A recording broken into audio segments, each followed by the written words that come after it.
What is up, guys? Ninja Nick 333. We're back with another round of the Alterniverse League Challenge in Hyde Park, New York. It is best 2 out of 3 for some reason, so a lot of games ended up tying during this tournament, especially mine. We have Arc Pile Control on the left versus Gardevoir on the right, Alan versus Chris. Both of these players have been on quite a few games so far from all of these League Challenge, but they have also been featured during this particular League Challenge already as well. So this is the deck where Alan was unable to have enough basic energy into his deck to be able to charge up his attackers, so we're going to hope to see if he is actually able to charge up attackers this time, because that was his key flaw previously.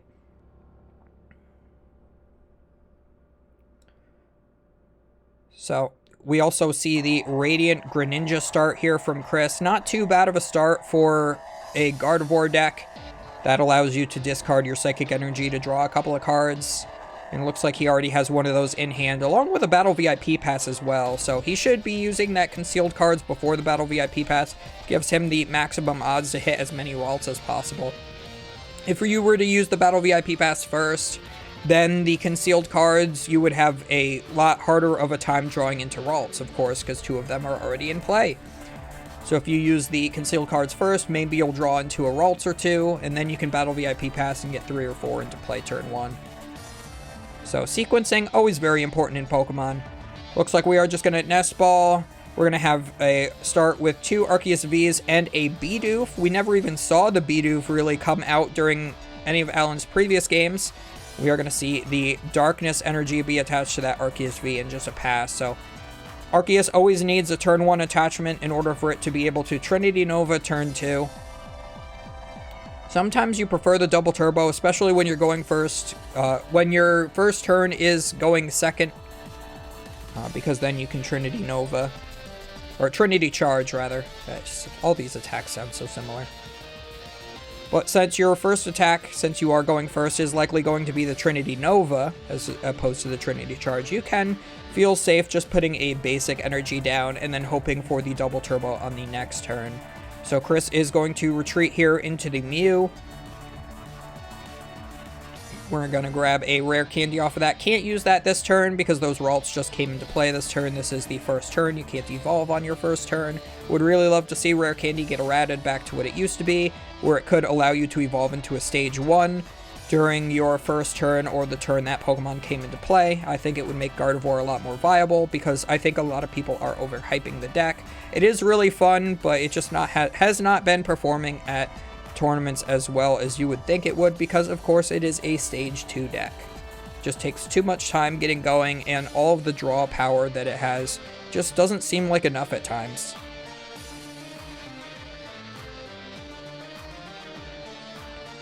So we're going to see Alan's considering playing the Mesagosa. I think you should, because that could guarantee you an Arceus V-Star so long as you flip heads. And we do, so there is the Arceus V-Star. A little bit different of a choice for an Arceus deck. Normally these play Path of the Peak or Lost City instead as their stadium of choice, but Mesagosa is fine. It does help you get to that Arceus V-Star, and Arceus V-Star does get you to any of your other cards in your deck. It does have that V-Star power where once per game you can look through your deck and grab any 2 cards. So we're going to use the Judge before we use the Starbirth, because of course if we draw into the double turbo energy, we might not even have to use the Starbirth yet and can save it for a future turn where it might matter a little bit more. So we should see the turn 1 attack here. We might be able to get that second Arceus V charged up a little bit. Alan might also try to set up a Drapion, which it looks like he does draw off of this. He does get a double turbo as well, so he doesn't have to use Starbirth quite yet. What's the likelihood that he is going to be able to get knocked out by a Zacian on this next turn? I think it's kind of low. They would need 8 energy on a Zacian. They don't have a Zacian in play just yet.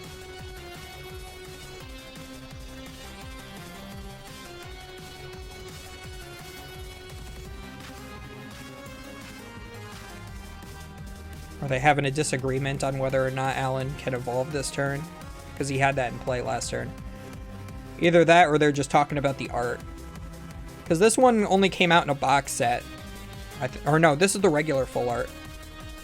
There's one that's really cool that I like that came out in a box set only, and then there's the regular full art. I think this is the regular full art. I think Alan plays like 3 different arts of Arceus V, because that's all he owns, which is very odd to me. Yeah, he has this art, then he has the full... Yeah, he has the full art. This is the alternate art. And then I think he has one of the promo ones, and then a regular one. I want to say. I could be wrong. We're going to put down Radiant Gardevoir, which doesn't fix the math at all in this matchup, unfortunately. So I don't know if we really need it in play, but it does allow Alan to draw an additional card off of this Beeberl.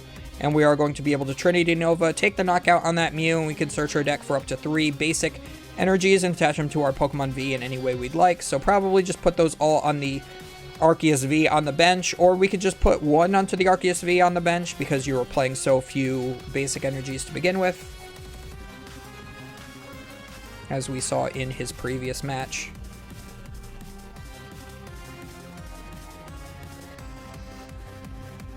So Chris is going to evolve into a Kirlia. He's going to use Mesa Gosa, which is Tails. And then he's going to research. Ooh, big research. Some people like to high five when they research with a 0-card hand. I don't quite understand why, but that's a thing that people on the internet do for some reason.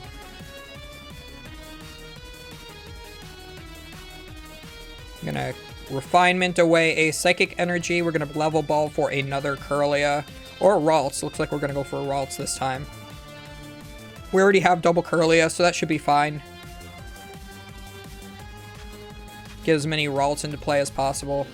Discard, draw 2. Yet again, another Psychic Energy into the discard pile.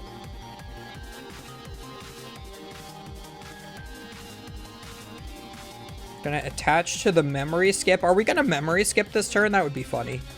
Not possible, because you would have to attach to the Radiant Greninja to retreat and then have a Gardevoir in play to get a second Psychic Energy into play. So that's not going to happen this turn, but could happen in a future turn. That would be fun to see.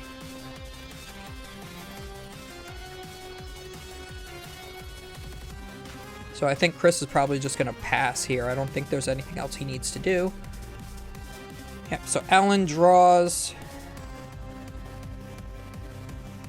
Alan forgot to take his prize card on the last turn, so Chris forces it into his hand for him.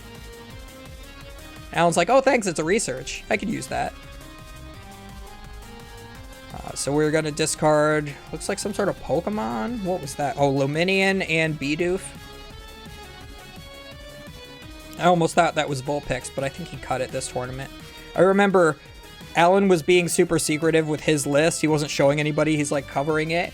And Chris and I are like, come on, Alan, this isn't a regional. Like, why are you being so secretive with your deck? Like, it's a league challenge. So I went over, I read Alan's deck list. I came back, and Chris is like, I don't know if I should play... I don't have enough room in my deck to play 2 Zacian and the Mimikyu EX. He's like, oh, I don't know if I should be afraid of Vulpix or not. And I told him, I'm like, I walked around the entire room. There's 0 Vulpix in here. And I read Alan's deck list. He doesn't have a Vulpix at all. Looks like Alan's deciding not to bench that Pokemon. And Chris says it's fine to take back. But I told Chris, I'm like, yeah, if Alan's not playing Vulpix, nobody is. So he's like, cool. So he cut the Mimikyu and just played double Zacian. You're going to see an escape rope here. So that's going to move the Radiant Greninja out of the active so that maybe one of the Ralts dies instead this turn. But Alan is going to need another energy card in order to be able to attack this turn because he did not accelerate another... Okay, I was going to say Alan didn't switch, but here he goes. So Alan is going to need an energy card in order to take this knockout. Looks like he misses it. He does have the research, though. He could go for that. Benches a Drapion as well. Again, I'm not sure what the Drapion's really going to do for you unless the Gardevoir EX is in play. And you don't really play enough energies to charge it up and still have access to all your Arceus. So we're going to fail that one, go in for another Nest Ball. So I like to see that. Sometimes you can't play Nest Ball while you have a full bench because you can't play a card to no effect. You can fail to find a Pokemon that's in your deck, but if you were to actually find a Pokemon in your deck, where are you going to put it? You don't have room on your bench, so you can't play the card.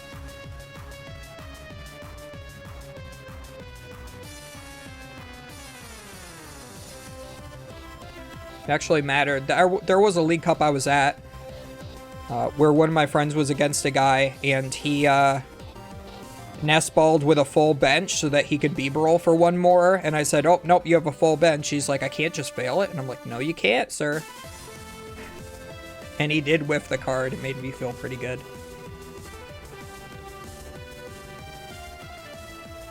You always got to be careful with stuff like that. You can't just play cards to no effect. So we are going to take the knockout here. Going to find 0 energy cards. So again, we've used 1 Trinity Nova. And we've only been able... We've used 2 Trinity Novas, and we've only gotten energy with the first one. So, that's 2 matches in a row. Looks like Alan's choosing to shuffle his Pidgeot back into the deck as well, which Chris is allowing him to do. I wouldn't at this point. I would be like, Alan, god dang it. Make your decisions correctly.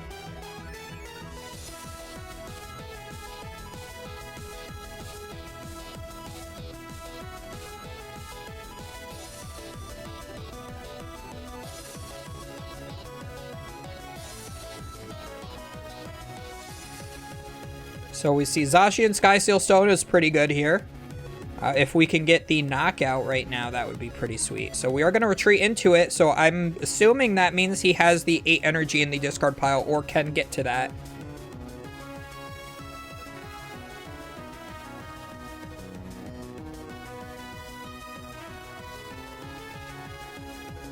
We're going to rescue Carrier for a Ralts and a Manaphy, just to re-discard the Manaphy with a Refinement. Bench that Ralts again as well, making it so that Escape Rope play didn't really bother Chris too much here.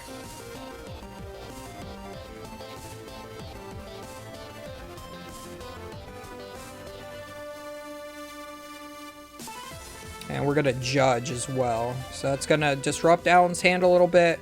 Hopefully Chris gets a little bit better of a hand off of this. He's got... I think he's still got at least 1 Refinement left, I want to say. He should have plenty of energy in his discard pile already. Oh, yeah, he's... Oh, he's got more than enough. Okay. Yeah, so Chris should be able to take this knockout. He's got the Gardevoir EX. He's got the energy. He can load up 8 onto this Zacian V, put 160 damage onto his own Zacian, and then just take the knockout with the Sky Seal Stone and take 3 prize cards for his first attack of the game. Yeah, Chris puts out his... I think it's just a Team Plasma coin or something. I think he normally uses, because this V-Star marker that was here from earlier is just being covered up by Alan's deck.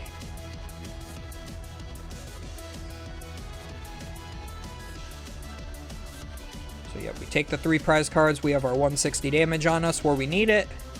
And now Alan can just return knockout, and he does go back into the prize lead again. He'll go to 2 prize cards remaining.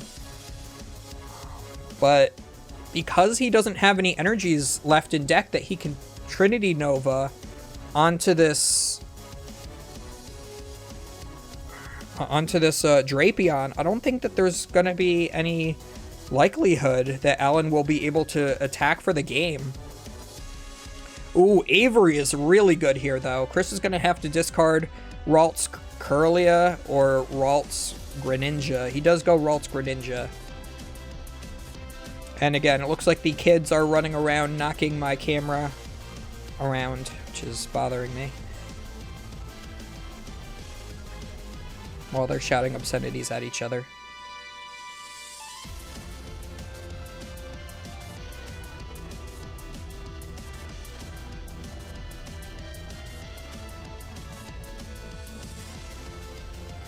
Yeah, so if you're Alan, what do you do here? You can take the knockout on the active, but the next Zacian's going to come up, bop you, and you lose. So you're going to have to, I think this turn you have to Raihan to your Drapion so that you have another attacker for next turn. And if Chris decides to take the one-shot on your Arceus, then you can retaliate with the Drapion and win the game. So either that or the Pidgeot, I suppose. Or even the Arceus V. You just need to get an energy on one of those and then a double turbo next turn. So the Beebrill's going to draw a few cards. Looks like nothing too super relevant except for that Raihan we do get. Yeah, so we might be able to attack next turn now. Yeah, so if the Raihan gets us one of the discarded energies from the discard pile, then we can search for double turbo, attack with the Drapion, and then win the game. If Chris is able to form another big Zacian. Because it'll have to damage itself again to hit that big Arceus number.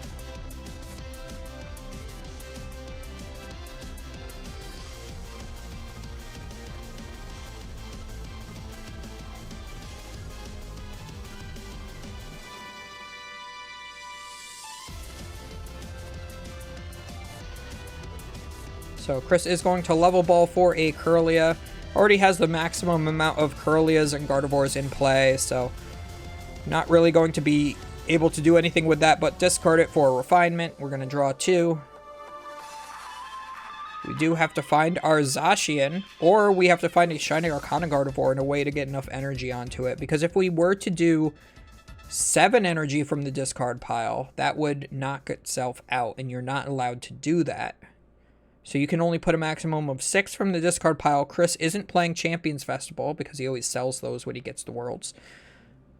Because it's much more worth it to sell your Champions Festivals.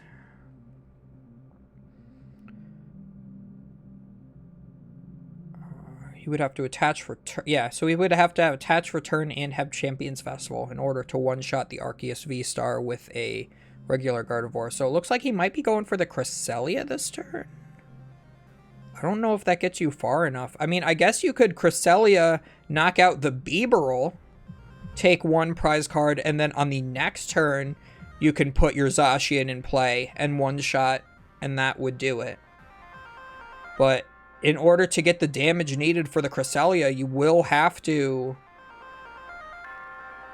use some of your energy in the discard pile, and then you might not have enough for the Zacian on the next turn.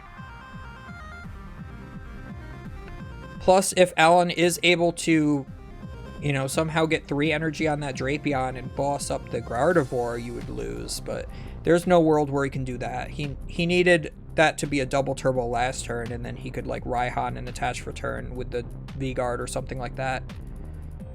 So, well, no, if Chris can... Yeah, because you can't Raihan and boss at the same time. Yeah, so Alan can't knock out the Gardevoir. You can 2-hit with the regular Gardevoir here, I guess. We're going to Roxanne, so that'll limit Alan's options. It's going to get that Raihan out of the hand so that we can't set up the Drapion. So that's really good for Chris to hit right there.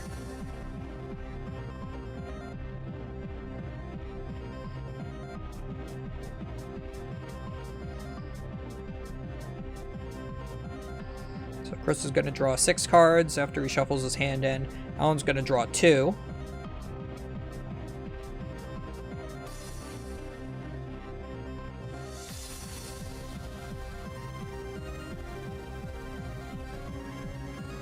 Alan almost draws a 3rd card, but that'll be his draw for turn. So not a big deal that he saw it.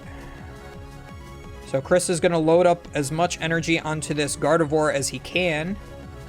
1, 2, 3, 4, 5, 6, 7. So 7 is 140. Oh, he must have attached 1 from hand for turn. 2, 3, 4, 5, 6, 7.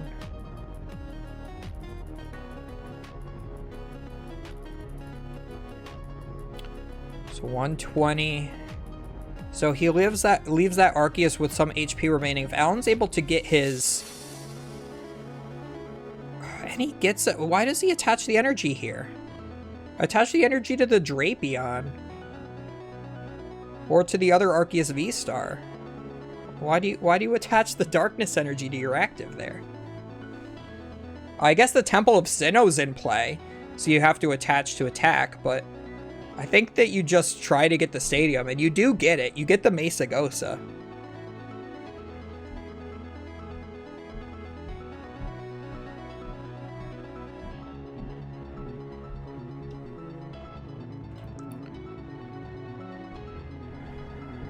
So he's going to Trinity Nova. He's going to take that knockout. He's going to go down to 1 prize remaining. Still not going to have any energy in his deck. You always want to play enough basic energy in your deck so you can Trinity Nova at least twice. So usually like 8 basic energy usually feels pretty good, because then you can get 6 out relatively consistently. Or at least 5. But Alan seems to only ever be able to get out 2 or 3.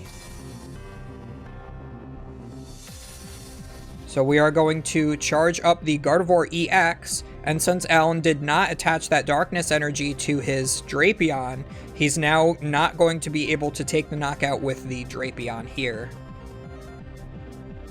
So he still needs to Raihan. He has and he ends up having it all anyway. So even though he kind of misplayed a little bit, he still had everything. He drew the double turbo for turn. He has the stadium. He has the Raihan. He didn't even need to get anything off the Raihan, just had the game off of that.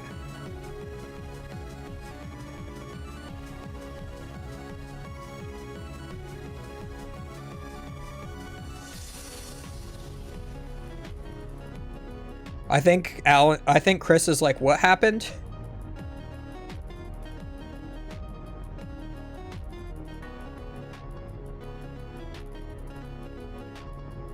I have no idea what's going on right now.